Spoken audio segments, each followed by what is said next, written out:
اجمعین اللهم صل على سيدنا محمد وعلى آل سيدنا محمد كما صليت على إبراهيم وعلى آل إبراهيم في العالمين إنك حميد مجيد. قال الله تبارك وتعالى في كلامه المجيد: أعوذ بالله من الشيطان الرجيم بسم الله الرحمن الرحيم.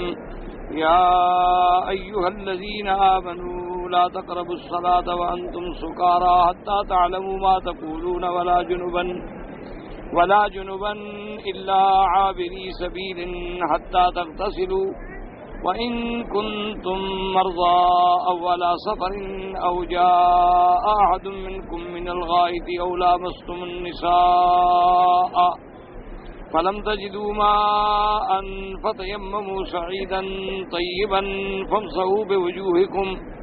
فامسحوا بوجوهكم وأيديكم إن الله كان عفوا غفورا.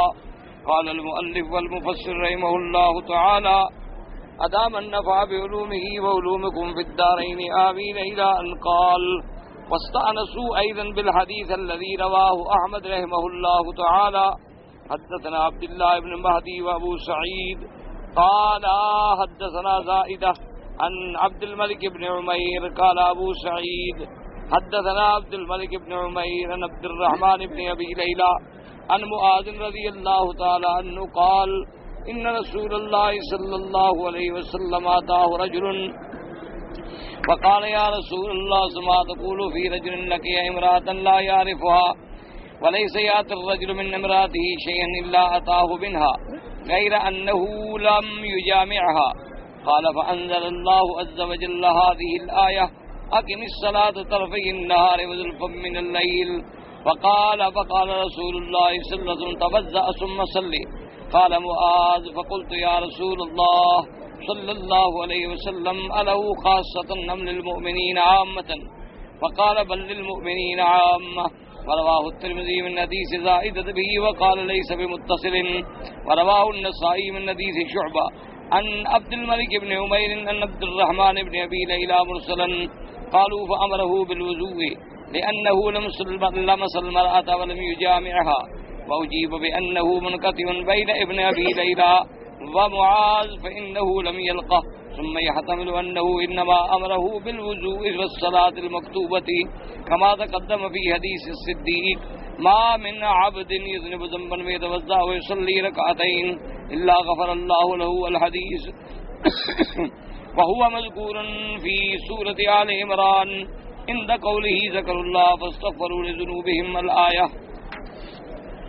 اب مفسر رحمت اللہ علیہ اس آیت مبارک پر اپنے دلائل ذکر فرما رہے ہیں کہ اس آیت میں ایک تو اللہ نے ہمیں یہ حکم دیا ہے کہ آدمی، یہ ابتدائے اسلام میں امر تھا جب تحریم خمر نہیں آئی تھی، یعنی ابھی شراب حرام نہیں ہوا تھا، تو اس وقت یہ حکم تھا کہ بھئی نشے کی حالت میں نماز نہ پڑھو، کیونکہ نشے کی حالت میں تمہیں پتہ ہی نہیں ہوگا کہ تم کیا پڑھ رہے ہو اور کیا کہہ رہے ہو. حتیٰ تعلموا ما تقولون، جب نشہ اتر جائے تم سمجھ لو کیا کہہ رہے ہو تو پھر تم نماز ادا کرو.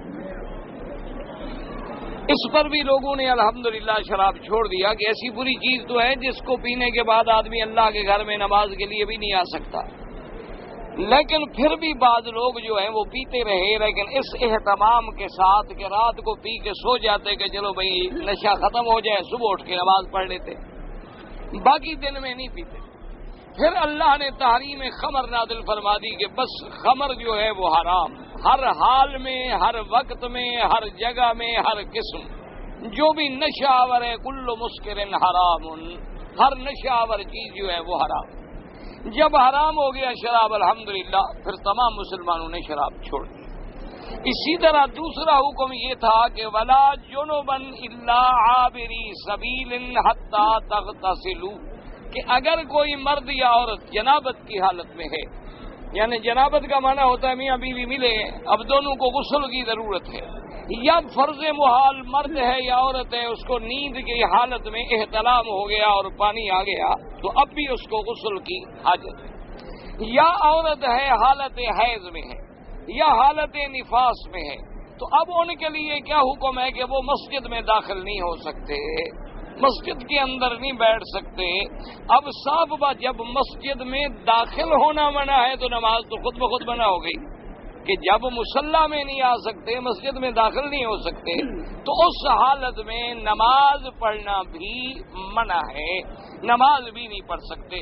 اب کیا کریں؟ حتیٰ تغتسلوا، جب تک کہ وہ غسل نہ کر لیں. جب غسل کر لیں، پاک ہو جائیں، اب جناب وہ مسجد میں بھی آ سکتے ہیں، نماز بھی پڑھ سکتے ہیں. لیکن حیض والی عورت کا غسل اپنے ہاتھ میں نہیں کہ آج حیض آئے غسل کر لیں، نہ، اس کی جتنی عادت ہے وہ پوری کرے گی، اور کم از کم عادت جو ہے وہ 3 دن ہوتی ہے، اور زیادہ سے زیادہ عادت جو ہے وہ 10 دن ہوتی ہے. یعنی 10 دن کے بعد بھی اگر بلیڈنگ ہے تو وہ حیض نہیں ہوگا، وہ بیماری ہے، وہ استحاضہ ہے. پھر غسل کرے گی، وضو کرے گی، نماز پڑھے گی، سب کچھ کرے گی. اب اسی طرح سمجھ لیں کہ بھئی کم از کم 3 دن سے بھی کم مدت حیض کی نہیں ہوتی، چاہے نشان لگا اور خون نہیں آ رہا، لیکن 3 دن حیض شمار ہوگا. اس میں بھی عورت جب تک مدت پوری نہ ہو، پھر ہر عورت کی ایک عادت بن جاتی ہے، کسی کی 5 دن، کسی کی 6 دن، کسی کی 7 دن، کسی کی 8 دن. وہ عادت پوری کرے، غسل کرے، پھر نماز پڑھے. حالت حیض میں نماز نہیں پڑھ سکتی اور مسجد میں بھی نہیں آ سکتی. جہاں تک قرآن مجید پڑھنے کا تعلق ہے تو اس میں علماء کا اختلاف ہے. بعض علماء یہ فرماتے ہیں کہ حیض میں، نفاس میں، جنب میں قرآن عورت نہیں پڑھ سکتی، اور بعض علماء کا قول مبارک یہ ہے کہ جنب کی حالت میں تو عورت قرآن نہیں پڑھ سکتی، مرد بھی قرآن نہیں پڑھ سکتا. البتہ حیض اگر ہے یا نفاس اگر ہے تو عورت قرآن کو ہاتھ نہ لگائے، اور یاد اگر اس کو ہے وہ پڑھتی رہے یا اللہ کا ذکر کرتی رہے تو کوئی حرج نہیں. اس کی وجہ یہ ہے کہ جنابت سے پاک ہونا تو مرد یا عورت کے اپنے ہاتھ میں ہے، کیونکہ انسان ہے، میاں بیوی لیٹے، ٹھیک ہے، 1 منٹ میں غسل کر لیں، پاک ہو گئے، یہ تو ان کے اپنے ہاتھ میں ہے. لیکن حیض سے نکلنا اپنے ہاتھ میں نہیں ہے. جب تک کہ 7 دن نہ گزرے، اس کی عادت پوری نہ ہو، وہ غسل نہیں کر سکتی. تو اب 7 دن میں وہ قرآن بھول جائے، وہ بیچاری حافظہ ہے قرآن کی، یا کسی کو قرآن پڑھاتی ہے، بچیوں کو کیسے پڑھائے؟ تو وہاں علماء نے اجازت دی ہے کہ ہاتھ تو نہ لگائے. اور علماء احناف یہ کہتے ہیں کہ وہاں بھی پورا قرآن تو نہ پڑھے. البتہ بچیوں کو پڑھانا ہے تو بچی جب غلطی کرے تو اس کو 1 حرف بتا سکتی ہے، 2 حرف بتا سکتی ہے. مثلا اس نے پڑھا کہ لا تقربوا الصلاۃ وانتم سکارى، تو اس نے کہا کہ نہیں پورا پڑھو، یا ایھا الذین آمنوا، 1 لفظ بتا دیا، 1 حرف بتا دیا. تو وہ کہتے ہیں ہاتھ نہ لگائے جب تک کہ پاک نہ ہو، اور پوری آیت بھی نہ پڑھے، صرف ابتداء آیت یا 1 حرف بتا دیا کہ بچیوں کو یاد ہوتا چلا جائے، لیکن پورا قرآن نہ پڑھے جب تک کہ پاک نہ ہو. اب ایک مسئلہ کیا تھا کہ ایک آدمی کا گھر ایسی جگہ ہے کہ مسجد کے علاوہ راستہ کوئی نہیں، جیسے کہ سیدنا علی رضی اللہ تعالیٰ عنہ کا گھر جو ہے عین مسجد کے قریب، جہاں اب حضور صلی اللہ علیہ وسلم کی قبر ہے، قبر مبارک اس کے ساتھ جو ہے یہ گھر ہے بی بی فاطمہ الزہرا رضی اللہ تعالیٰ عنہ کا. تو اب حضرت اسی طرح سیدنا ابی بکر صدیق رضی اللہ تعالیٰ عنہ کا جو گھر تھا تو ان کا راستہ جو ہے وہ بھی بالکل مسجد نبوی میں تھا. اس لیے حضور نے فرمایا کہ تمام خوخے جو ہیں بند کر دیجیے الا خوخۃ ابی بکر، مگر وہ کھلا رہے. تو اب اس لیے علماء نے فرمایا کہ قرآن یہ کہتا ہے کہ ولا جنبا الا عابری سبیل، کہ اگر جنب کی حالت میں مرد ہے یا عورت ہے تو مسجد میں رہ نہیں سکتے لیکن گزر سکتے، بس مسجد سے گزر جائیں، جلدی سے اپنا راستہ طے کر لیں لیکن رکے نہیں. لیکن یہ بھی شرط ہے کہ عورت ہو یا مرد اس حال میں گزرے کہ مسجد گندی نہ ہو، یعنی اپنے کپڑوں کو سنبھال کے چلے. اب اگر عورت حیض کی حالت میں ہے تو اپنے آپ کو اچھی طرح کپڑے سے باندھے تاکہ اللہ کے گھر میں کوئی تلویث نہ ہو، کوئی ناپاکی نہ ہو، کوئی خون کا قطرہ نہ گرے، کیونکہ مسجدوں کا پاک رکھنا جو ہے وہ شریعت کا حکم ہے. تو ولا جنبا الا عابری سبیل، مگر صرف گزرنے کی اجازت ہے. اچھا، اس کی وجہ یہ بھی ہے کہ مثلا ایک مسافر ہے، وہ مسجد میں آ کے بیچارہ سو گیا، جیسے اب ہمارے عمرے پہ لوگ آتے ہیں تو جگہ نہیں ہے تو مسجد حرم میں سو گئے. اچھا، انسان ہے نیند کی حالت میں احتلام ہو گیا، تو اب یہ تو نہیں ہو سکتا نا، وہ کیا کرے گا؟ آخر اٹھ کے مسجد سے نکلے گا نا، اٹھ کے نکل کے باہر جائے گا. تو اس لیے صرف گزرنے کا تو اسلام نے حکم دیا ہے، لیکن بیٹھنے کا، ٹھہرنے کا، رہنے کا حکم نہیں دیا کہ یہ اللہ کے گھر ہیں. فی بیوت اذن اللہ ان ترفع ویذکر فیہا اسمہ ویسبح لہ فیہا بالغدو والآصال. اللہ کے گھروں میں مسجدوں میں اللہ کا ذکر کریں، نماز پڑھیں، قرآن پڑھیں، تلاوت کریں، ورنہ خاموش بیٹھے رہیں. یہ بھی ایک عبادت ہے. اور کوئی ایسی حرکت نہ کریں، حتیٰ کہ حضور نے فرمایا اگر بصل بھی کھائیں، ہوا آئے تو جماعت میں نہ آئیں، کسی کو ایذا کا سبب نہ بنے. مسجد میں آئیں، اچھے کپڑے پہنیں، خوشبو لگائیں، تاکہ دوسرے مسلمان کو تمہارے بدن سے خوشبو پہنچے، آرام پہنچے. اچھا، مسجد میں بھی خوشبو لگائیں، جیسے بھی کوئی عود ہے یا کوئی لوبان ہے، کوئی بخور ہے، وہ جلا دیا، خوشبو ہو جائے مسجد میں. یا مسجد کی دیواروں میں کہیں خوشبو لگا دی تاکہ مسجد میں آنے والوں کو خوشبو ملے. تو یہ احکام ہے کہ اللہ کے گھروں کو جتنا آدمی چاہے نظیف رکھے، پاک رکھے اور زیادہ سے زیادہ صفائی رکھے، تاکہ عبادت کرنے والا جو ہے اس کو بڑے ذوق اور شوق سے عبادت ہو. یا اگر آپ نے ایک ایسا مصلی بچھایا اسے بدبو آ رہی ہے تو وہ بیچارہ کیا سجدہ کرے گا، کیا نماز پڑھے گا؟ وہ تو کہے گا توبہ توبہ یار میں تو پھنس گیا سجدہ کر کے.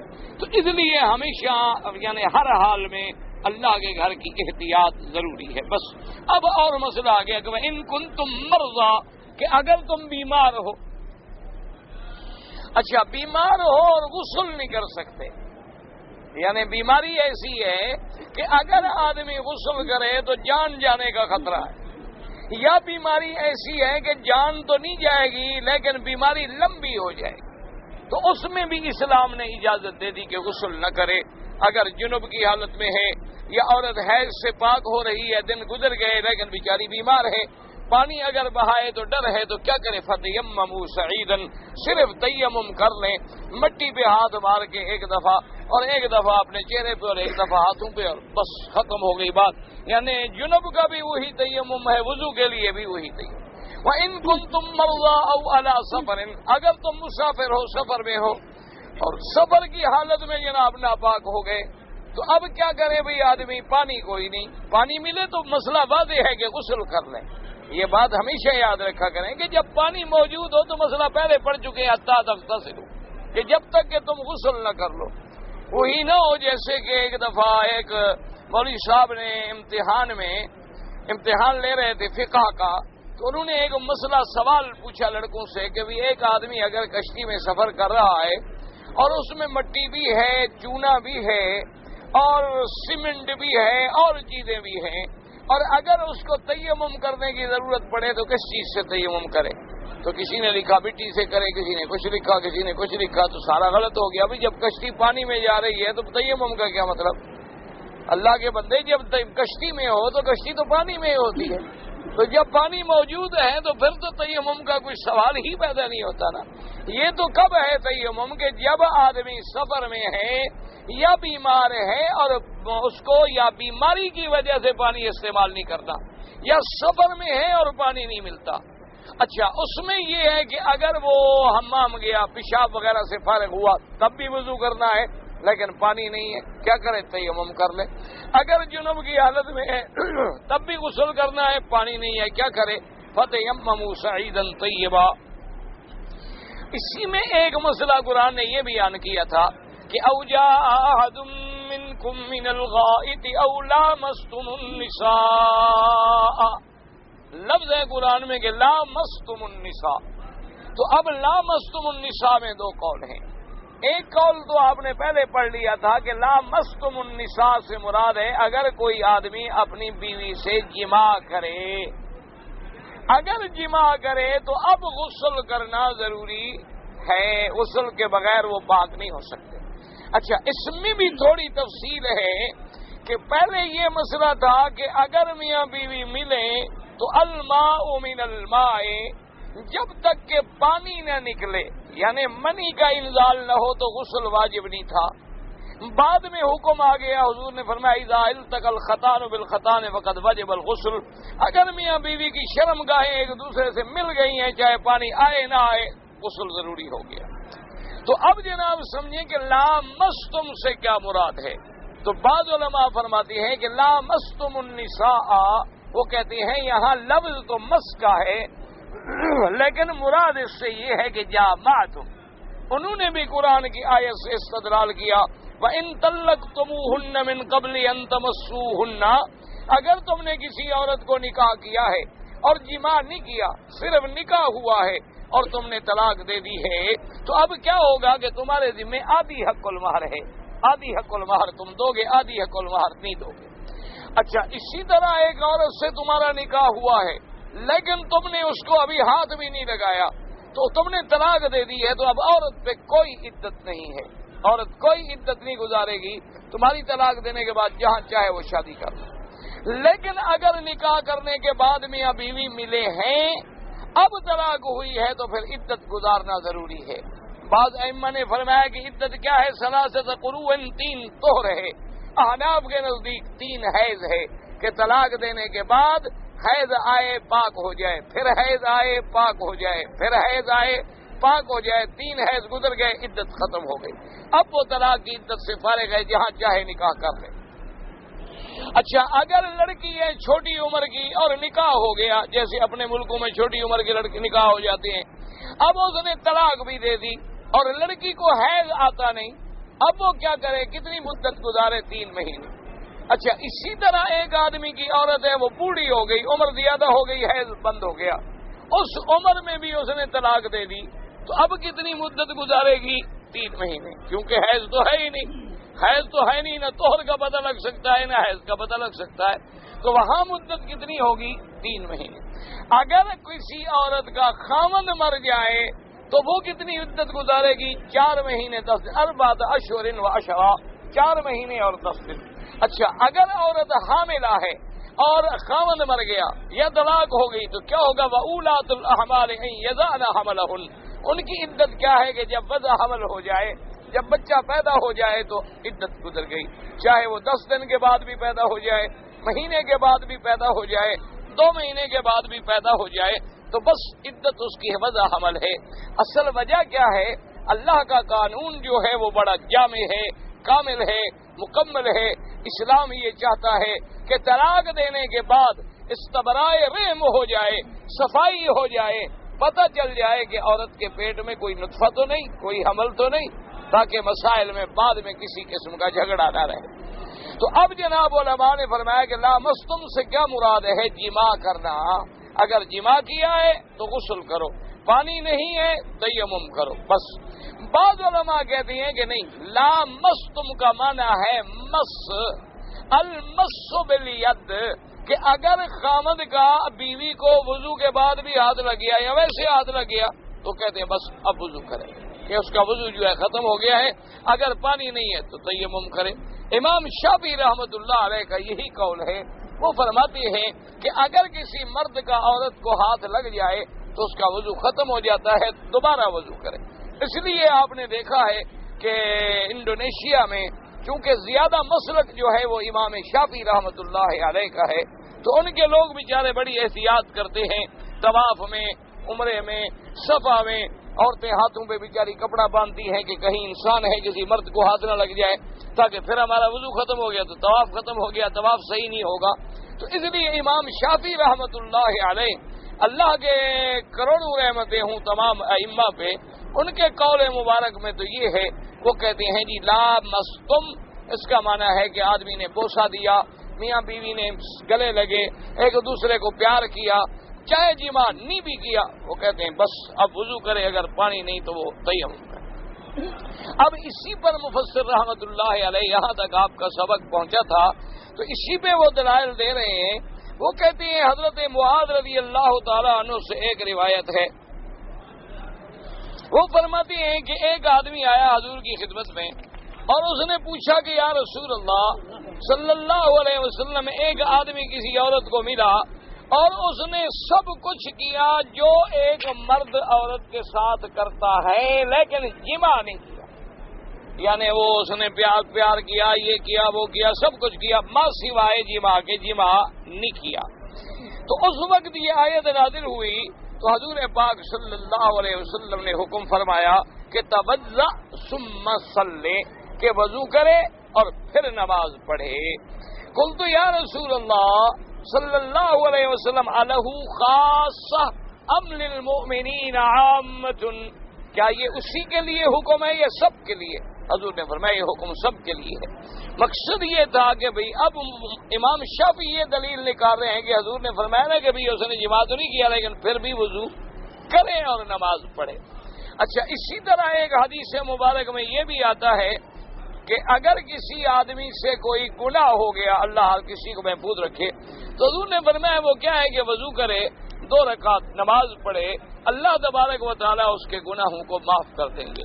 لیکن یہ مسئلہ سمجھیں، اگر گناہ صغیرہ ہے تو وہ تو نماز پڑھنے سے وضو کرنے سے معاف ہو جائے گا۔ ان الحسنات یذہبن السیئات، نیکیاں جو ہیں وہ گناہوں کو مٹا دیتی ہیں۔ آدمی جب مسجد میں آتا ہے تو ہر قدم مسجد پر اٹھتا ہے نیکیاں ہیں، وضو کرتا ہے تو ہاتھوں کے گناہ گر جاتے ہیں، چہرہ دھوتا ہے تو چہرے کے گناہ گر جاتے ہیں، اور پاؤں دھوتا ہے تو پاؤں کے گناہ گر جاتے ہیں۔ اس لیے میرے آقا نے ایک مثال بیان فرمائی۔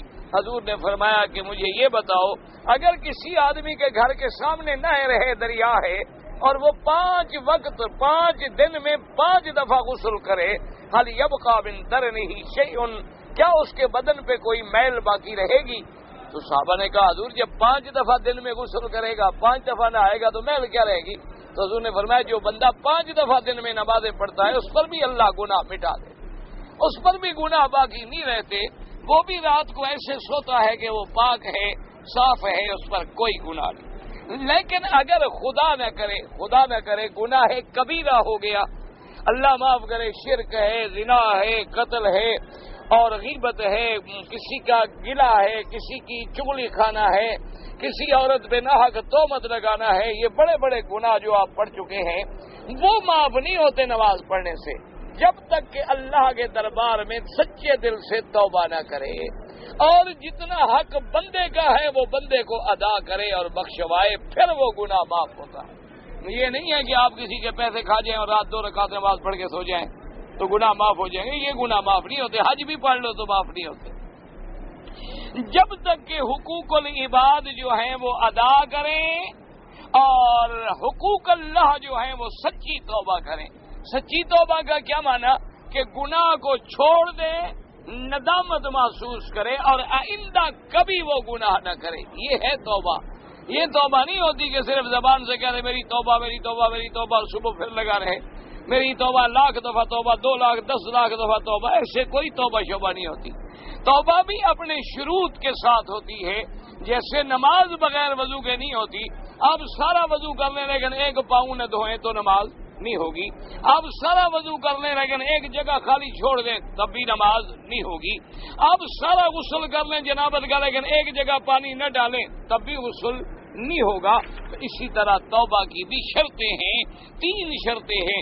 سب سے پہلے اس گناہ کو چھوڑ دے، نمبر 2 ندامت محسوس کرے کہ ہائے میں نے کیا کیا، نمبر 3 آئندہ نہ کرنے کا فیصلہ کرے، پھر یہ ہوتی ہے توبہ نصوحہ۔ اور اس توبہ کو اللہ پھر ایسے منظور فرماتے ہیں کہ اس گناہ کو ہمیشہ کے لیے ختم کر دے، گویا کہ اس نے وہ گناہ کیا ہی نہیں تھا، وہ ایسے گناہوں سے نکل آتا ہے التائب من الذنب کمن لا ذنب لہ، گویا کہ اس کا کوئی گناہ باقی نہیں رہا۔ البتہ جو چھوٹے صغائر گناہ ہیں، اللہ معاف کرے، کسی عورت پہ نظر پڑ گئی آدمی کی، کسی کو ہاتھ لگ گیا، کسی کو کوئی ایسی بات ہو گئی، کوئی منہ سے گندا لفظ نکل گیا، کوئی ایسا لفظ نکل گیا جو کہ اچھا نہیں تھا، یہ جتنے صغائر ہیں ان کو اللہ نماز سے، وضو سے، مسجد میں آنے سے، طواف کرنے سے، خیرات کرنے سے، صدقات کرنے سے ان گناہوں کو مٹا دیتے ہیں۔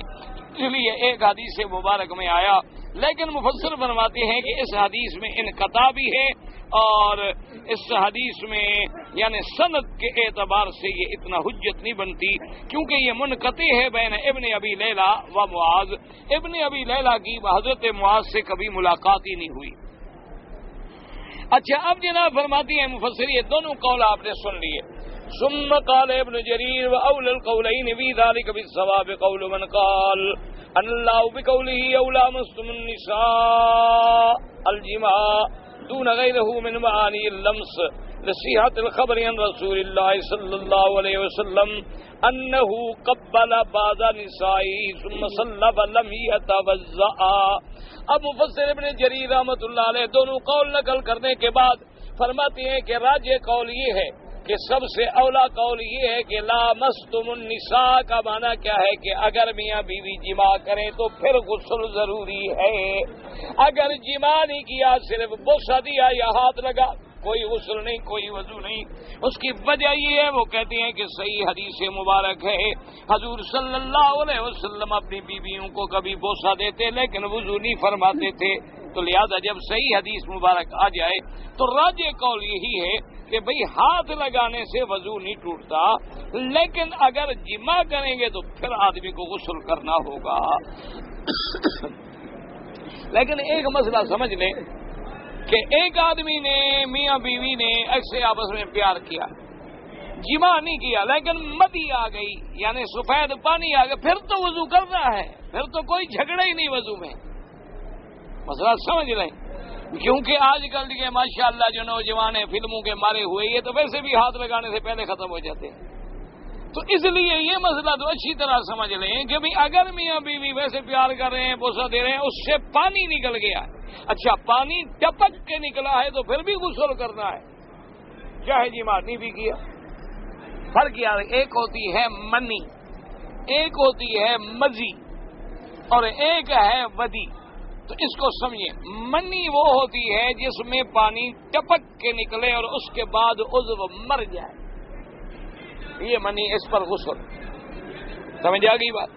اچھا ایک یہ ہے کہ نہیں آدمی کو بس شہوت نے زور کیا ایسے بس پانی لیسدار مادہ نکل آیا یہ جو ہے اچھا اسی طرح بعض پیشاب سے پہلے قطرے آ گئے یا پیشاب کرنے کے بعد لیسدار مادہ نکل آیا تو اس کے لیے وضو ہے غسل.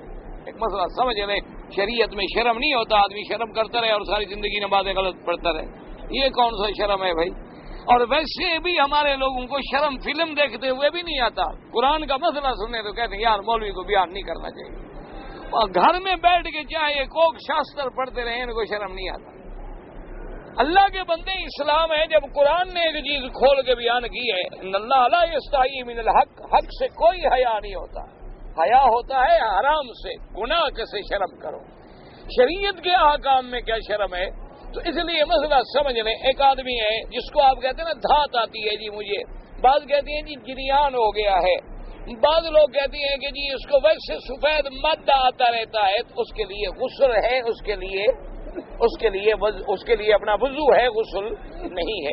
یہ سیدنا علی رضی اللہ تعالی عنہ نے فرمایا کہ کنت رجلا مذاء فرمایا کہ میں بڑا قوی جوان تھا مجھے اکثر شہوت رہتی اور مادہ سفید نکلتا رہتا تو اب مجھے حیا آتی کہ میں مسئلہ کیسے پوچھوں حضور پاک سے کہ حضور کی بیٹی تو میری بیوی ہے. تو اس لیے فرماتے ہیں کہ میں نے کسی اور دوست کو کہا کہ تم جا کے مسئلہ پوچھو کہ اگر سفید مادہ نکلتا رہے آدمی کا ویسے نکل آئے یا وضو سے پیشاب سے پہلے نکل آئے یا بعد میں نکل آئے تو اس کے لیے غسل کرنا ضروری ہے یا وضو کرنا ضروری ہے. تو حضور پاک صلی اللہ علیہ وسلم نے فرمایا کہ بس وضو کرنا ضروری ہے غسل ضروری نہیں. غسل کب ضروری ہے کہ جب مادہ منویہ خارج ہو وہ نطفہ جس سے بچہ پیدا ہوتا ہے وہ مادہ اور وہ مادہ گاڑھا ہے اور مرد ہے تو اس کا مادے کا رنگ جو ہے سفیدی مائل ہوتا ہے عورت ہے تو اس کے مادے کا رنگ جو ہے پیلا ہونے کی طرف مائل ہوتا ہے یعنی 100% پیلاہٹ نہیں ہوتی لیکن مائل ہوتا ہے پیلے رنگ کی طرف. اور مزید جو ہے وہ تو ایسے بس خالی لیسدار مادہ ہے اس سے تو نہ شہوت میں کمی آ رہی ہے اور نہ اخراج منی ہو رہا ہے تو اس کے لیے استنجا کرے وضو کرے اور نماز جو ہے وہ پڑھ لے. تو اب مفسر رحمت اللہ علیہ نے فرمایا کہ اول الاقوال کیا ہے کہ راجح قول یہ ہے کہ جماع کرے گا تو غسل کرے گا اگر جماع نہ ہو تو ہاتھ لگانے سے نہ غسل ہے نہ وضو. اب اس کے بعد جناب فرماتے ہیں مفسر رحمۃ اللہ علیہ فرماتے ہیں ثم قال حدثني بذلك اسماعيل موسى قال اخبرنا ابو بكر ياسين عن حبيب بن ثابت عن عائشة قالت كان رسول الله صلى الله عليه وسلم يتوضأ ثم يقبل ثم يصلي ولا يتوضأ. اس حدیث میں بھی آتا ہے کہ بی بی عائشہ رضی اللہ تعالیٰ عنہ روایت فرماتی ہیں کہ کبھی کبھی ایسا بھی ہوتا کہ حضور وضو فرما لیتے وضو کر لیا، تیاری کر لی نماز کے لیے، لیکن اپنی بیوی کو بوسہ بھی دے دیا تو پھر بھی وضو نہیں فرماتے تھے، اسی پہلے وضو کے ساتھ جا کے نماز ادا فرماتے تھے۔ ثم قال حدثنا ابو قريب قال حدثنا وكيع عن النبي رضنا عائشة رضي الله تعالى عنها ان رسول الله صلى الله عليه وسلم قبل بعض نسائه ثم خرج الى الصلاة ولم يتوضا قلت من هي الا انت فضحكت وهكذا رواه ابو داود والترمذي وابن عن جماعت بن شیخ بن وکیع به۔ اب جناب فرماتی ہیں کہ اس روایت میں حضرت عروہ روایت فرماتی ہیں کہ بی بی عائشہ صدیقہ رضی اللہ تعالیٰ عنہ نے فرمایا کہ حضور صلی اللہ علیہ وسلم قبل بعض نسائہ، آپ نے اپنی کسی بیوی کو بوسہ دیا، ثم خرج الى الصلاۃ، پھر نماز کے لیے تشریف لے گئے، ولم ہے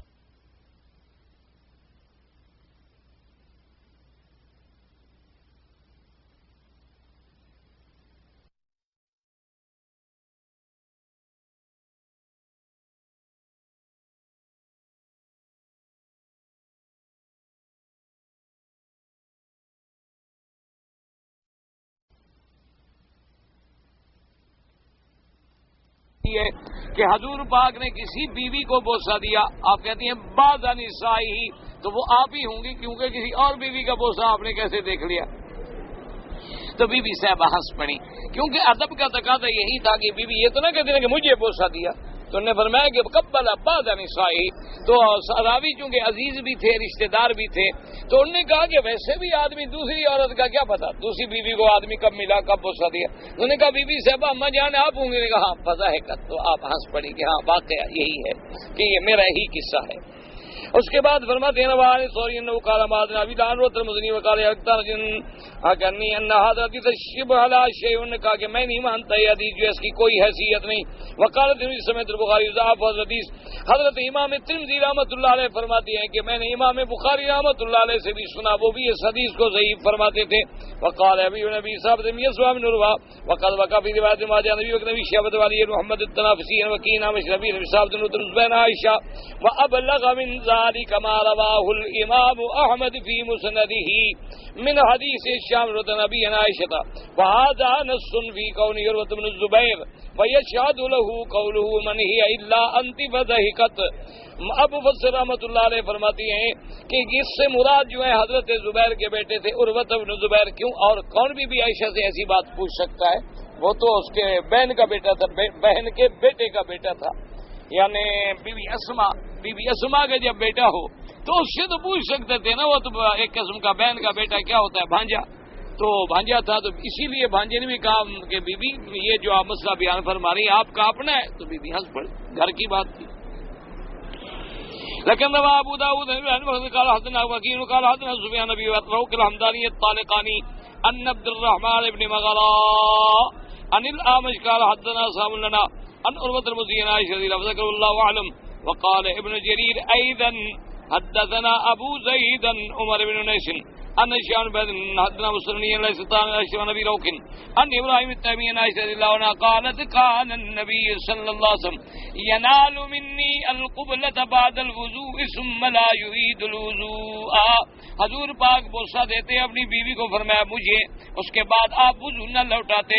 وقال الامام احمد رحمہ اللہ تعالی حدثنا وكيع قال حدثنا سفيان النبي روك الحمداني عن ابراهيم التيمي عن عائشة رضي الله عنها ان رسول اللہ صلی اللہ علیہ وسلم قبل ثم صلى ولم يتوضا، اس حدیث میں بھی ہے کہ آپ نے بوسہ دیا پھر نماز پڑھی اور اس کے لیے آپ نے وضو نہیں فرمایا۔ ورواه ابو داود والنسائي من حديث يحيى القطان زاد ابو داود من حديث كلاوة عن سفيان الثوري به، ثم قال ابو داود النسائي لم يسمع ابراهيم التيمي عن عائشة، ثم قال ابن جرير حدثنا سفيان بن يحيى الأنبي قال حدثنا ابي قال حدثنا يزيد بن سنان عبد الرحمن الاوزاعي ان يحيى بن ابي كثير نبي سلمة بن سلمة رضي الله تعالى عنه ان رسول الله صلى الله عليه وسلم قال يقبلها وهو صائم ثم لا يفطر ولا يحدث وضوءا۔ بی بی ام سلمہ فرماتی ہیں کہ کبھی کبھی ایسا بھی ہوا کہ حضور پاک روزے کی حالت میں ہوتے اور روزے کی حالت میں آپ اپنی بیوی کو بوسہ دیتے تو آپ کا روزہ بھی قائم رہتا اور وضو بھی قائم رہتا، وضو بھی نہ فرماتے۔ تو اب مسئلہ کیا سمجھ آیا کہ اگر ایک آدمی روزے کے ساتھ ہے، بیوی کے ساتھ لیٹ گیا، بیوی سے پیار کیا، بیوی کو بوسہ دیا، تو اس سے نہ روزے میں کوئی فرق آتا ہے نہ وضو میں کوئی فرق آتا ہے۔ لیکن اس کے لیے ایک حکم ہے، یاد رکھیں، ایک آدمی نے حضور صلی اللہ علیہ وسلم سے پوچھا کہ یا رسول اللہ صلی اللہ علیہ وسلم مجھے حالت روزے کی حالت میں میں اپنی بیوی کے ساتھ ایک لحاف کے اندر ہم لیٹ سکتے ہیں، یعنی کپڑا بھی نہ ہو بدن پہ، اور میاں بیوی دونوں کٹھے لیٹ جائیں روزے میں، جائز ہے؟ آپ نے فرمایا کہ نہیں۔ وہ چلا گیا۔ ایک اور آدمی آ گیا، اس نے مسئلہ پوچھا، اس نے کہا حضور اگر روزے کی حالت میں میں اپنی بیوی کے ساتھ ایک بستر میں ایک لحاف کے نیچے، ایک لحاف کا معنی یہ ہوتا ہے نا کہ پھر کپڑا نہیں ہوتا بدن پر، آدمی اوپر رضائی لے لیتا ہے، تو میں اپنی بیوی کے ساتھ لیٹ سکتا ہوں؟ آپ نے فرمایا کہ ہاں لیٹ سکتے۔ اب دو حدیثیں آ گئیں، ایک حدیث میں حضور نے فرمایا کہ روزے کی حالت میں اپنی بیوی کے ساتھ لیٹنا، پیار کرنا، بدن سے بدن لگانا ٹھیک نہیں ہے، اور ایک میں ہے کہ ٹھیک ہے۔ تو محدثین نے فرمایا کہ وجہ یہ ہے کہ حضور حکیم الامت تھے، آپ حکیم تھے امت کے۔ جس آدمی کو آپ نے فرمایا کہ نہیں لیٹ سکتے وہ جوان تھا، تو جوان آدمی تو لیٹے خدا نہ خواستہ جمائی کر بیٹھے، تو ان کو تو پھر کفارے دینے پڑیں گے۔ اور جس آدمی کو حضور نے اجازت دے دی وہ بوڑھا تھا، اس سے خطرہ ہی نہیں تھا، بھی لیٹے رہیں گے تو کیا ہو جائے گا، تو وہاں حضور پاک نے اجازت دے دی۔ اس لیے مسئلہ یہ ہو گیا کہ اگر آپ کو اپنے آپ پر بھروسہ ہے کہ بھئی ہم جمع نہیں کریں گے اور اپنے حد سے باہر نہیں نکل جائیں گے، میاں بیوی ایک بستر پہ لیٹ گئے، ایک دوسرے سے پیار کرنا، روزے میں کوئی فرق آیا؟ نہ وضو ٹوٹا، نہ وضو کرنے کی کوئی ضرورت۔ اگر انسان کو اپنے بدن پہ خطرہ ہے تو پھر نہ لیٹے، تاکہ نہ اپنا روزہ خراب کرے اور نہ اپنے آپ کو کسی پریشانی میں ڈالے۔ پہلے تو جی لوگ بڑی احتیاط کرتے تھے، آج کل تو جھگڑے ہو گئے نا جی، ہر پارٹی اللہ معاف کرے، کوئی حنفی ہے تو شافی سے بغض ہے، شافی ہے تو حنفی سے بغض ہے، اہل حدیث ہے تو سب ائمہ کے مقلدین سے غصہ ہے، اور مقلد ہے تو اس کو اہل حدیث سے غصہ ہے، نعوذ باللہ۔ ایک دوسرے کا ادب، احترام، محبت، پیار وہ بھی ختم ہو گیا۔ حالانکہ ہمیں یاد ہے ہم چھوٹے چھوٹے ہوتے تھے تو ہمارے والد صاحب رحمۃ اللہ علیہ تو وضو فرماتے ہیں تو ان کے پرانے دور میں اور سنت کے مطابق ساری زندگی وہ پگڑی باندھتے تھے، تو پگڑی جو ہے نا ایسے کبھی کبھی وہ چار پائی پہ رکھ دیتے اور بیٹھ جاتے، چھوٹی سی تختی پر وضو فرماتے۔ تو ہماری والدہ سے کہتے کہ پگڑی دے دو، تو والدہ صاحبہ جب پگڑی دینے لگتے کہتے خیال رکھے، خیال کرے، ایسے پگڑی مجھے پکڑاؤ کہ ہاتھ نہ لگے، کیونکہ ایک اہل حدیث عالم ہے جو میرے پیچھے نماز پڑھتا ہے، اس کے مسلک میں وضو ٹوٹ جائے گا، اس کی نماز خراب نہ ہو جائے۔ یعنی ایک بندے کی رعایت تھی کہ ایک آدمی اہل حدیث مسلک پہ ہے تو الحمدللہ ہم اس کی رعایت کریں، کوئی جھگڑا نہیں، کوئی فساد نہیں۔ آج تو اللہ معاف کرے ایک دوسرے کو مسجد میں نہیں آنے دیتے، ایک دوسرے کو کافر سے نیچے تو کوئی بات ہی نہیں کرتا، وہ کہتا ہے یہ نعوذ باللہ ایمان سے خارج ہے، وہ کہے گا یہ ایمان سے، حالانکہ سب اہل سنت والجماعت ہیں۔ اللہ کا شکر ہے، حنفی ہو، شافی ہو، مالکی ہو، حنبلی ہو، اہل حدیث ہو، جتنے یہ مسلک ہیں سب کے سب حق ہیں اور اہل سنت والجماعت ہیں، قرآن و سنت کے تابع ہیں، قرآن و سنت کے ماننے والے ہیں۔ فرق اتنا ہے کسی نے علم اس استاد سے پڑھا، کسی نے علم اس استاد سے پڑھا، کسی نے علم اس استاد سے پڑھا، ہر آدمی اپنے استاد کی بات کو زیادہ اچھا سمجھتا ہے، یہ نہیں کہ باقی کی وہ تردید کر دے کہ باقی سب غلط ہے۔ اللہ تبارک و تعالیٰ سب پہ کروڑوں رحمتیں فرمائے اور اللہ سب کو اتحاد، اتفاق، محبت سے رہنے کی توفیق عطا فرمائے۔ دیکھو نا جی، مسئلے میں اگر اختلاف ہو جائے تو مسئلے کے اختلاف کو آپ ذاتی دشمنی میں تو نہ بدل دینا کہ ایک دوسرے کو کافر کہنا، مارنا، کو قتل، لڑائیاں، جھگڑے، اور ایک دوسرے کی مسجد میں مجال ہے کہ دوسرے کو آنے دینا، نعوذ باللہ ثم نعوذ باللہ، اللہ معاف کرے۔ ورنہ پہلے تو یہ ہوتا تھا کہ ہزاروں اختلاف ہے، اب نے تو وہ دور نہیں دیکھا ہے۔ حضرت تھانوی اور حضرت مدنی رحمت اللہ علیہ میں نظریے کا اختلاف تھا، اور اتنی اختلاف تھا کہ روزانہ اخبار میں ایک دوسرے کے خلاف تردید چھپتی تھی، وہ کہتے ہیں آپ نے غلط کہا، وہ کہتے ہیں آپ نے غلط کہا۔ حضرت مدنی رحمت اللہ علیہ اگر تشریف لے آتے تو حضرت تھانوی فرماتے کہ حضرت نماز پڑھائیں، اور حضرت اگر کبھی موجود ہوتے تو وہ فرماتے حضرت آپ نماز پڑھائیں۔ یعنی اتنا بڑا اختلاف ہے کہ روزانہ اخبارات میں مضمون آ رہے ہیں، ایک دوسرے کے خلاف تردید ہو رہی ہے اور صفوں کے صفے دلائل دیے جا رہے ہیں، تم غلط ہو، کہتے ہیں تم غلط۔ اور ایک دفعہ ایسا بھی ہوا کہ حضرت مدنی تشریف لائے تو اس وقت رات کا وقت تھا اور انہیں پتا تھا کہ بھئی حضرت تھانوی کے ہاں تو ایک باقاعدہ نظام ہے، کب سونا ہے، کب اٹھنا ہے، کب مسجد میں آنا ہے، کب ملنا ہے، باقاعدہ چارٹ لگتا تھا. تو حضرت مدنی تو مجاہد آدمی تھے، مسافر آدمی تھے، مسجد کے باہر ہی اپنا بسترا کھولا وہیں لیٹ گئے. صبح کی نماز میں جب حضرت کی نظر پڑی تو انہوں نے کہا یہ کیا ہوا، آپ کب آئے؟ انہوں نے کہا میں رات آیا ہوں. انہوں نے کہا آپ نے اطلاع کیوں نہیں کی؟ انہوں نے کہا حضرت آپ کا نظام ہے، آپ سو چکے تھے، آپ اپنے گھر تشریف لے گئے تھے اور قانون کے مطابق، نظام کے مطابق آپ کو اطلاع نہیں دی جا سکتی. انہوں نے کہا عجیب بات ہے، اس سارے جہان کے لیے یہ قانون ہے، تمہارے لیے کیسا قانون ہے اللہ کے بندے، تم نے یہ کیا زیادتی کی؟ اس کے بعد پوچھا کہ حضرت آپ کے سر پہ آج ٹوپی نہیں ہے. حضرت ٹوپی پہنتے تھے کپڑے والی، تو رومال باندھے ہوئے تھے. انہوں نے کہا میں ٹرین میں سفر کر رہا تھا تو ایسے گردن باہر نکالی کچھ دیکھنے کے لیے، ہوا تیز تھی تو ٹوپی اڑ گئی، کپڑے کی تو ٹوپی تھی تو وہ اڑ گئی، میں کیا کرتا؟ تو آپ نے فرمایا اچھا میں آپ کو پگڑی پیش کرتا ہوں. تو حضرت مدنی نے فوراً کہا، انہوں نے کہا حضرت بات یہ ہے کہ میں تو کھدر کے علاوہ انگریزی کپڑا پہنتا نہیں، میں نے تو بائیکاٹ کیا ہوا ہے کہ انگریز کی مشینوں کا بنا ہوا کپڑا استعمال نہیں کرنا. آپ کو پتا ہے کہ میں کھدر پہنتا ہوں، آپ پہنتے ہیں ململ، آپ پگڑی دیں گے تو مجھے اس کپڑے کی دیں گے اور میں کیسے قبول کروں گا؟ پھر فرمایا کہ نہیں میرے بھائی، مجھے ایک آدمی نے کھدر کی پگڑی دی تھی جو میں نے آپ کے لیے سنبھال کے رکھ لی کہ جب حضرت مدنی سے ملاقات ہوگی تو ان کو پیش کروں گا، ہم بھی آپ کو کھدر ہی پہنائیں. تو حضرت نے کھدر کی پگڑی منگوائی. حضرت مدنی نے کہا حضرت ایسے تو پگڑی میں نہیں لیتا. کیا بات؟ فرمایا پر اپنے ہاتھوں سے سر پہ باندھ دو، ہاتھ سے دینے کا کیا مطلب ہوا؟ حضرت نے پگڑی بدلوائی، کوئی جھگڑا نہیں، کوئی اختلاف نہیں. یہ تھا علماء کا کردار. آج کل تو بس مار کٹائی، جدال قتال، کافر سے نیچے تو مولوی کے پاس کوئی لفظ ہی نہیں رہا نا، اس سے نیچے تو کوئی گالی نہیں بچی نا. ذرا سا جھگڑا ہو جائے بس اللہ معاف کرے، مسجدیں الگ، سپیکر الگ، جمعے الگ، نمازیں الگ، وہ اس کو مسجد میں نہیں آنے دیتا، وہ اس کو مسجد میں نہیں آنے دیتا. اب مسجدیں پارٹیوں کی بن گئی، خدا کی مسجد کوئی بھی نہیں رہی.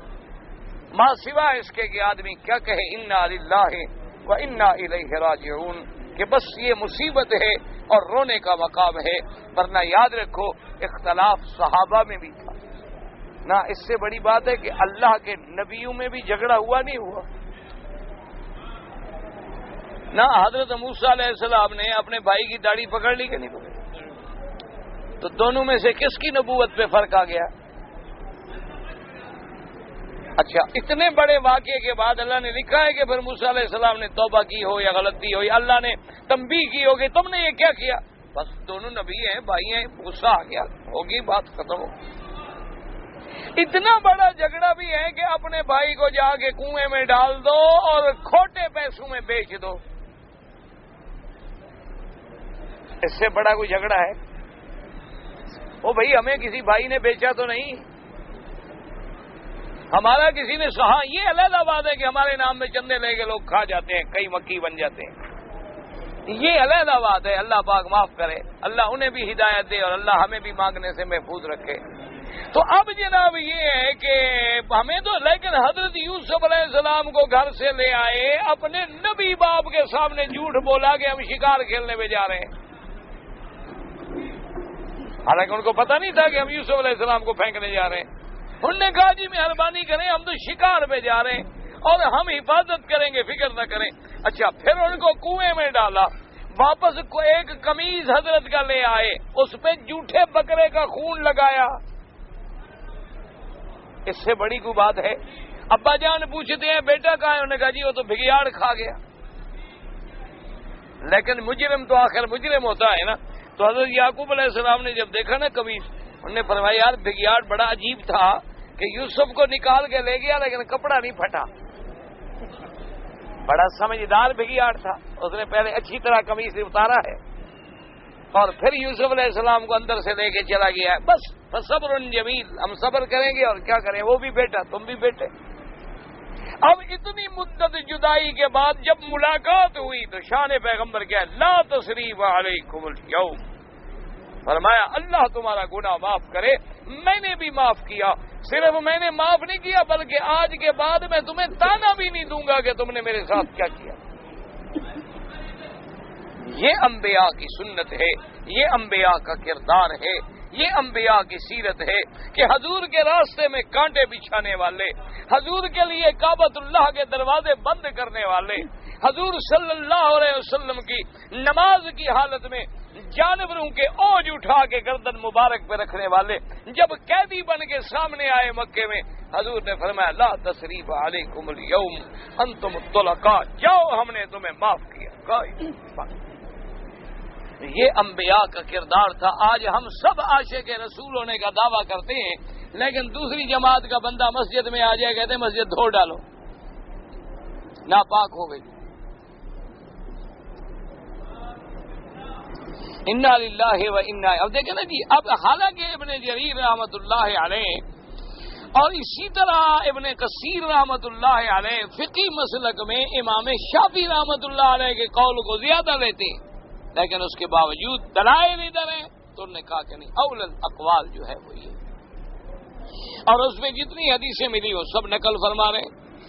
اور اس کے بعد جناب فرماتی ہیں وقال ایضا حدثنا ابو قریب قال حدثنا عبد بن غیاث حجاج بن بشیر بن زینب السہمیہ عن عائشہ رضی اللہ تعالی عنہ عن النبی صلی اللہ علیہ وسلم قال قبل سمع صلی اللہ علیہ وسلم وقد رواه الامام احمد بن محمد ابن فضیل عن حجاج بن طارق بن بشیر بن زینب السہمیہ عن عائشہ رضی اللہ تعالی عنہ عن النبی صلی اللہ علیہ وسلم به وقوله تبارک وتعالى فإن لم تجدوا ماء فتيمموا صعيدا طيبا استنبط كثير من الفقهاء من هذه الآية أنه لا يجوز التيمم لآدم الماء إلا بعد طلب الماء فمتى طلبه فلم يجده جاز له حينئذ التيمم وقد ذكروا كيف التلفيقة بالفروع كما مقر في موضع كما في الصحيحين۔ اب جناب فرماتے ہیں اللہ پاک نے فرمایا فإن لم تجدوا ماء، غسل کرنا ہے جماع کے بعد لیکن پانی نہیں، تو اب کیا کریں؟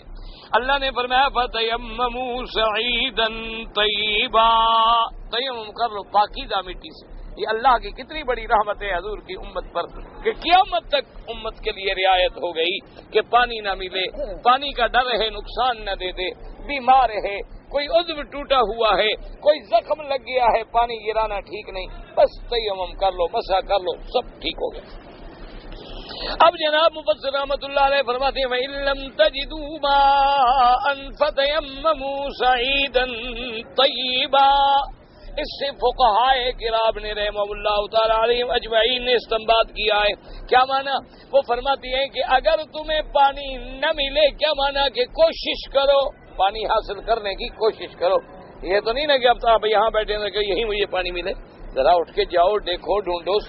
اگر پھر بھی نہ ملے تو اب وضو کرنا تمہارے لیے جو ہے وہ جائز ہے، لیکن اگر پانی موجود ہو تو پھر وضو کرنا جو ہے جائز نہیں ہے۔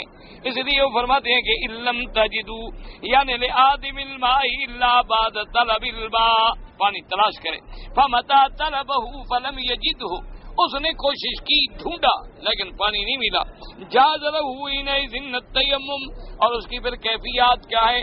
مفسر فرماتے ہیں کہ فقہ کی کتابوں میں جہاں تیمم کی بات ہے، باب التیمم کھول کے آپ دیکھ لیں، وہاں ساری فقہائے کرام نے صورتیں جو ہیں بیان فرما دی ہیں۔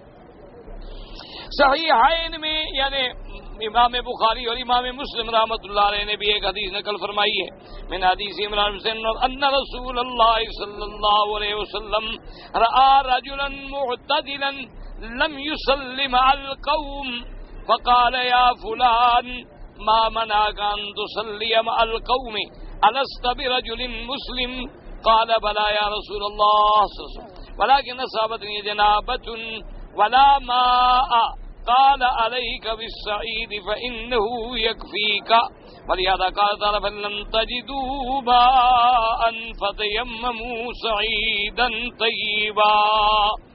اب جناب فرماتے ہیں حدیث مبارک میں ہے کہ میرے آقا سرکار مدینہ صلی اللہ علیہ وسلم نے رآ رجلا معتدلا لم يصلي مع القوم، ایک آدمی کو دیکھا کہ وہ نماز سے علیحدہ بیٹھا ہوا ہے، سب نماز پڑھ رہے ہیں لیکن وہ نماز نہیں پڑھ رہا۔ حضور پاک صلی اللہ علیہ وسلم نے فرمایا کہ کیا وجہ ہے؟ لست برجل مسلم، کیا تو مسلمان نہیں ہو؟ کیوں نماز نہ پڑھنا ایک کافر سے تو ہو سکتا ہے، کسی مسلمان سے تو یہ امید نہیں ہو سکتی کہ نماز ہو رہی ہو اور وہ نماز نہ پڑھے۔ آپ نے فرمایا، اس نے کہا نہیں یا رسول اللہ میں مسلمان ہوں، ولیکن اصابتنی جنابۃ، میں حالت جنب میں ہوں، مجھے پانی نہیں ملا، میں نے غسل کرنا ہے تو میں نے غسل نہیں کیا، حضور تو بغیر غسل کے کیسے میں نماز پڑھوں؟ تو آپ نے فرمایا کہ مٹی پر تیمم کر کے بھی نماز پڑھ لو، یہی تمہارے لیے کافی ہے کہ اللہ تبارک و تعالیٰ کا حکم ہے کہ فَإِن لَّمْ تَجِدُوا مَاءً فَتَيَمَّمُوا صَعِيدًا طَيِّبًا، کہ اگر پانی نہ ملے تو بس مٹی سے تیمم کر لو، تو تم تیمم کر کے اللہ کے بندے نماز پڑھو۔ اب جناب فرماتے ہیں تیمم، تیمم جو ہے لغت کے اعتبار سے کیا معنی ہے؟ لغت میں ہے هو القصد، کسی چیز کا قصد کرنا۔ تقول العرب تیمم مقلب حفظ قصد کا، جیسے امراۃ کہنے کا تیممت العین التي عند دارج يفيء عليها الفيء والرمض ولما رأت ان المنية ولدها والنزا من تحت اقدامها دامي، تیممت معنی قصدت۔ والسعید، سعید کا کیا معنی؟ قیل ہوا کل ما صعد علی وجہ الارض، جو چیز بھی زمین کے اوپر ہو، فیدخل فیہ التراب والرمل والشجر والحجر والنبات، وہو قول مالک، حتیٰ کہ امام مالک فرماتی ہیں کہ جو چیز زمین کے چہرے پر ہے، کیا معنی؟ مٹی ہے، ریت ہے، ریت نہیں درخت بھی ہے، کوئی پتھر بھی ہے، کوئی بوٹی ہے زمین سے نکلی ہوئی، اس پر بھی تیمم کر لے۔ امام مالک کا یہی قول ہے۔ وکیل ما کان من جنس التراب، اور بعض فرماتے ہیں کہ نہ اس چیز سے وضو کیا جائے کہ جو مٹی کی قسم سے ہو، جیسے کہ ریت ہے، زرنیخ ہے، نورا مانا چونا ہے، وہاں زرنیخ کا مانا نہیں، آپ دیکھیں آگے شاید کہیں ذکر انشاءاللہ آ جائے۔ وہذا مذہب ابی حنیفہ رحمہ اللہ تعالی، امام ابو حنیفہ رحمۃ اللہ علیہ فرماتے ہیں کہ مٹی سے یا چونے سے یا مٹی کی قسم کی کوئی چیز ہو اس سے تو تیمم ہو سکتا ہے، اور بعض علماء فرماتے ہیں کہ صرف مٹی سے ہو سکتا ہے۔ وہو قول شافعی و احمد بن حنبل صاحبہما، امام شافعی رحمۃ اللہ علیہ، امام احمد بن حنبل رحمۃ اللہ علیہ فرماتے ہیں کہ ما سوا مٹی کے چونے سے یا کسی اور چیز سے جائز نہیں۔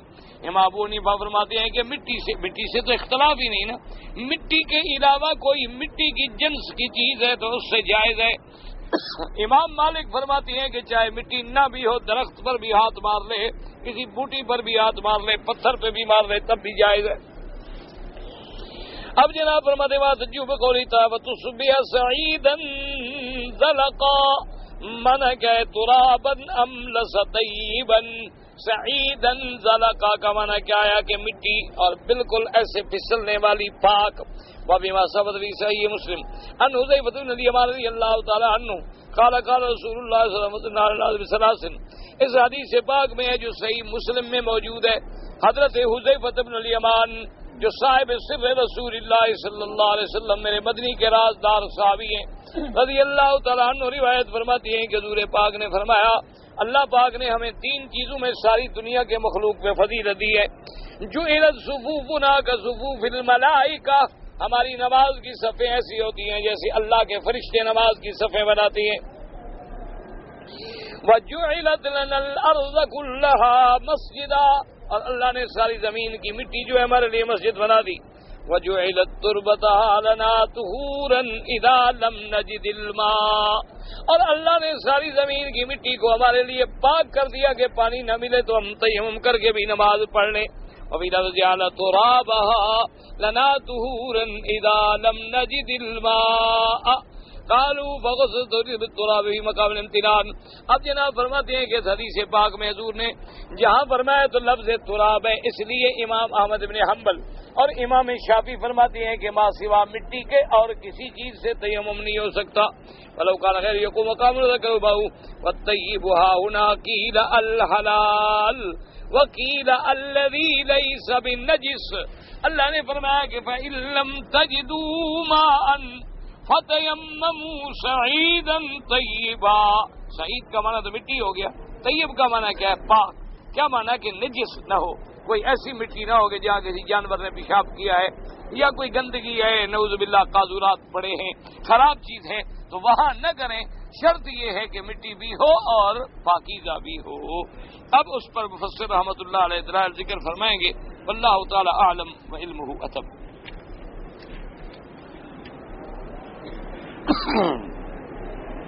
کہتے ہیں جی کہ اگر کوئی آدمی اس دنیا میں بے اولاد ہے، اس کی اولاد نہیں ہے، تو کیا جنت میں اس کو اولاد ہوگی یا نہیں ہوگی؟ مسئلہ ایک ہے، لیکن اس کی شکلیں اس نے دو لکھی ہیں، اور ایک یہ ہے کہ جنت میں جو اللہ تبارک و تعالی مسلمان لوگوں کو، ایمان والوں کو حوریں عطا فرمائیں گے جنت کی، ان حوروں سے بھی اولاد ہوگی یا اولاد نہیں ہوگی؟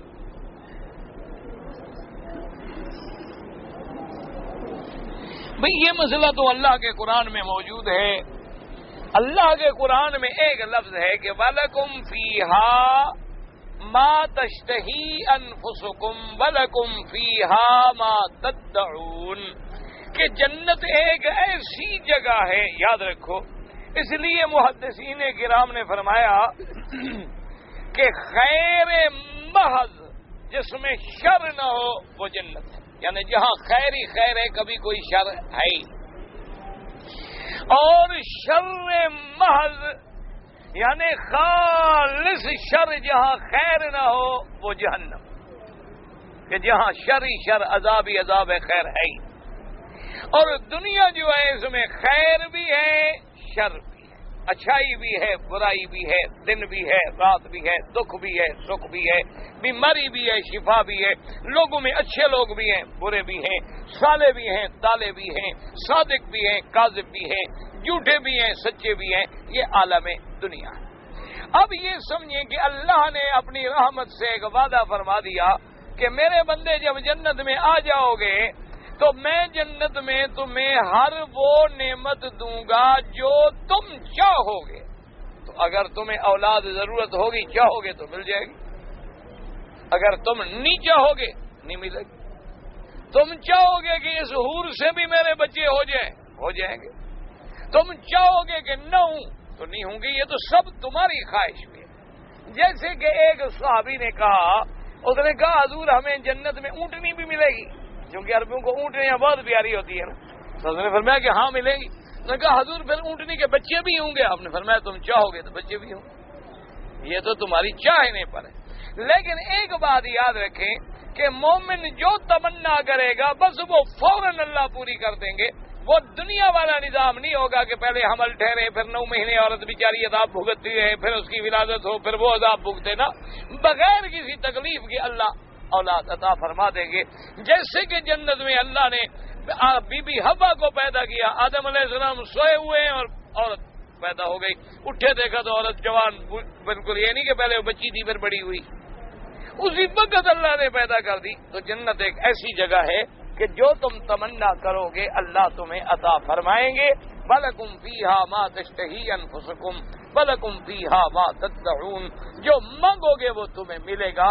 بلکہ ایک حدیث مبارک میں یہ بھی لفظ آئے ہیں کہ مومن جنت میں بیٹھا ہوگا کہ ایک پرندہ اڑ کے گزرے گا تو وہ دل میں صرف خیال کرے گا کہ مولا بڑا خوبصورت پرندہ ہے، بھائی ایسا خوبصورت پرندہ تو میں نے زندگی میں دیکھا ہی نہیں، اور پتہ نہیں اس کا گوشت کیسے لذیذ ہوگا، کباب بناتے تو مزہ آتا، بس کباب تیار ہو گیا جائے۔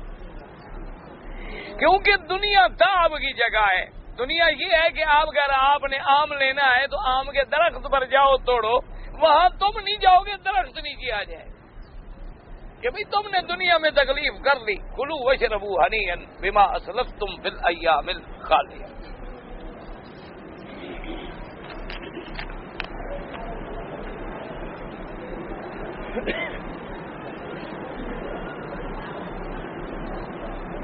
کہتے جی عورت کے عدت جو ہے وہ 3 حیض اگر ہیں تو 3 حیض کے اندر کتنی دن ہوگا؟ جتنی اس کی عادت ہے، مہینے میں 1 دفعہ حیض آئے گا۔ اللہ کے بندے گزریں گے تو وہی 3 مہینے۔ بات کو سمجھو کہ ایک عورت کی عادت ہے 5 دن حیض تو 25 دن پاک، لیکن مہینہ گزرے گا پھر حیض آئے گا نا۔ ایک عورت کی عدت ہے مثلا 7 دن تو اچھا بھی اس کے لیے 21-22 دن جو ہے پاکی کے ہو گئے، 7 دن حیض کے، پھر اگلے مہینے میں حیض آئے گا۔ ایک مہینے میں تو 3 حیض نہیں آ جائیں گے کہ دن گنے، جتنے دن بھی اس کی عادت ہو، جب وہ 3 حیض گزار لے گی پھر جا کے پاک ہوگی۔ اور متعلقہ کو طلاق دینے کے بعد رخصت کی نیت نہیں تھا، رخصت کی نیت مجھے نہیں پتا کیا مطلب، جب طلاق دے دی رخصت کی نیت کیا ہوتی ہے؟ بہرحال یہ مجھے سمجھ نہیں آیا کہ تم نے کیا پوچھا ہے کہ طلاق دیتے وقت رخصت کی نیت، اچھا رجعت ہے، یعنی رجوع کرنے کی نیت نہیں تھی، تو کیا اب دیکھو جی اصولی بات یہ ہے نیت ہو یا نہ ہو، تم نے ایک طلاق دی ہے رجوع کر سکتے ہو، ضروری نہیں کہ اس وقت رجوع کی نیت بھی ہو۔